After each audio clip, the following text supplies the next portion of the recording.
నమస్తే KSK TV news కి స్వాగతం. నేను రియా. ముందుగా వార్తల్లోని వివరాలను గుత్తిలో జన విజ్ఞాన వేదిక నూతన క్యాలెండర్ డైరీ ఆవిష్కరణ. Reporter KSK Sunil. అనంతపురం జిల్లా గుత్తి పట్టణంలోని ఆర్ఎన్బి బంగ్లాలో ఆదివారం జన విజ్ఞాన వేదిక జిల్లా అధ్యక్షుడు వెంకటరామిరెడ్డి, మండల అధ్యక్షుడు రామాంజనేయులు ఆధ్వర్యంలో నూతన సంవత్సర జేవీవీ క్యాలెండర్లు, డైరీలను ఆవిష్కరించారు. అనంతరం జిల్లా అధ్యక్షులు వెంకటరామిరెడ్డి మాట్లాడుతూ క్యాలెండర్లో శాస్త్రీయ అంశాలతో పాటు ప్రముఖ శాస్త్రవేత్తల జీవిత చరిత్ర ప్రచురించామన్నారు.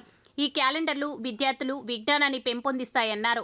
ఈ కార్యక్రమంలో జన విజ్ఞాన వేదిక జిల్లా అధ్యక్షుడు వెంకటరామిరెడ్డి, మండల అధ్యక్షుడు రామాంజనేయులు, దేశాయి, నాగరాజు, రంగనాథ్, సుధాకర్ బాబు, రమేష్, విజయభాస్కర్, దాదా కలందర్, కోటేశ్వరరావు, వేణుగోపాల్, రంగస్వామి, గోవిందరాజులు, ఓబులేషు తదితరులు పాల్గొన్నారు.